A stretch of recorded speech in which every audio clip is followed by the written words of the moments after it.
最近僕のチャンネルって迷走していて、銘柄をずっと説明していて、僕自身って成長が止まってる気がしてね、結構焦ってるんですよね。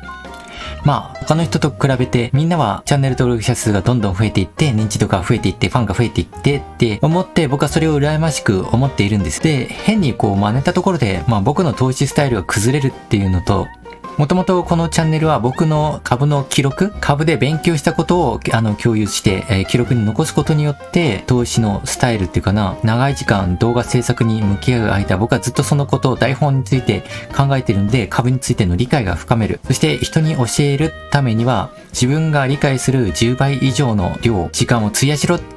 大学の先生にもね、教わって、それを思い出しますね。でね、自分のために株の知識をもう一度考察することにしました。もう一回原点に帰って、僕の学びのためにチャンネルを作って、そのまま YouTube におすすめされていって、1万人とか有名になっていったんですよね。で、このままのスタンスでいきます。変に真似るっていうよりは、自分がまず、みんなを豊かにさせる前に、まず自分が豊かにならないとね。で、みんながすごいって言われるような実績、目安で言うんだったら、資産が5000万円以上とか、今までどっちつかずになってたんですよね。自分が勉強したことで、なかなかレポートにすると、2、3週間かかるし、そうすると投稿頻度がね、著しく低下して、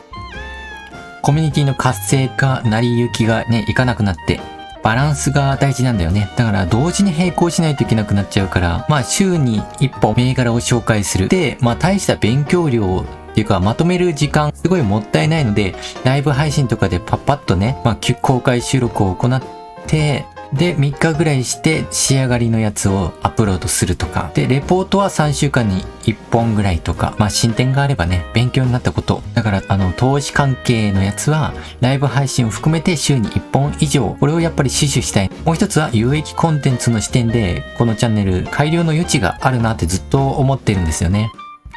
当たり障りない向けの直接お金に直結しなくて、そのままお金持ちになった気分だけみたいなチャンネルはもう、あまたな、たくさんあって、自分そういうものを作るぐらいだったら、自分のためにコンテンツを作った方がいいなと。YouTube のタイトルの権威性を高める戦略。専門知識と教育のコンテンツ。これを深掘りすると資産の規模に関わらず信頼を構築することはできるとチャットが言っていて、視聴者を支援する教育的コンテンツを提供することは有効なんじゃないかって。だからそれを原点としてね、なんていうか原点じゃなかった。株の買い時を考えるチャンネルっていうチャンネル登録者数が40万人いるんだけど、その基礎編っていうのがあって、僕それすごく参考になってるんですよね。だから僕なりに僕が好きなところをアレンジ、リメイクして作ってみたいですね。株の理解も深まるし、もう一つはインタビューとコラボレーションについて提案されました。専門家や成功した投資家との共同作業。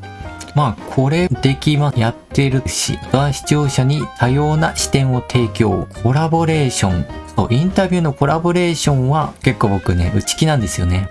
だからこれは別に優先すべきではないなっていうか、メンバーで得意な人がやってくれればいいな。パーソナルブランドの開発、個人的な投資旅行の物語を共有すること。自分だったらこういうこと。中田敦彦さんのような配信スタンス、成功と失敗を共有することで、信頼と共感を高める。これは日頃やっていること、普通の投資チャンネルよりはできていると自負しています。もう一つはコンテンツの多様化。コンテンツをこれ以上増やすっていうのはきついし、どちらかというとコンテンツを増やして広告収入とかをっていうのはたかが知れてるんですよね。3万円とか、言っても5万円くらい。で、動画編集とか外注とかやっていくと赤字なので、それよりは僕は運用し成績かな。投資手法を開拓する、構築する方が優先だと。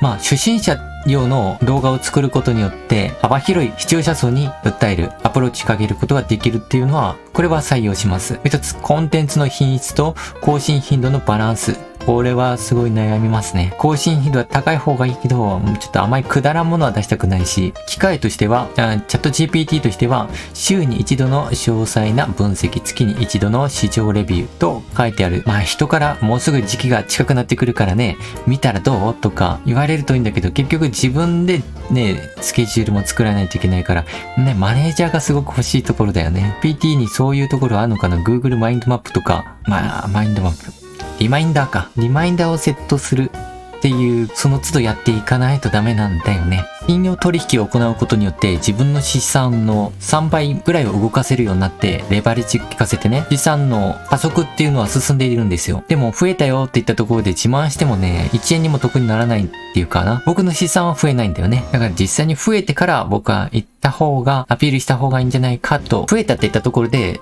まだ僕資産1000万円ないので、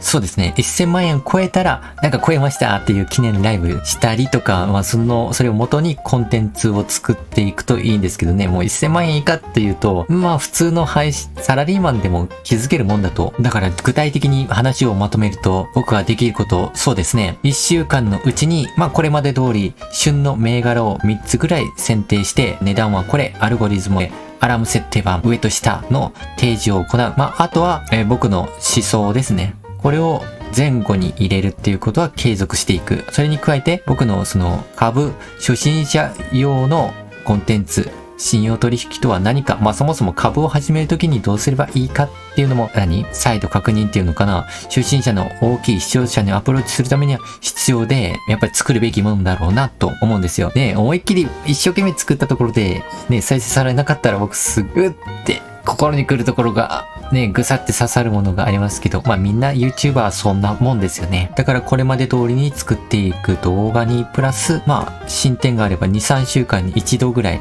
そういう教育的コンテンツを作っていこうと思います。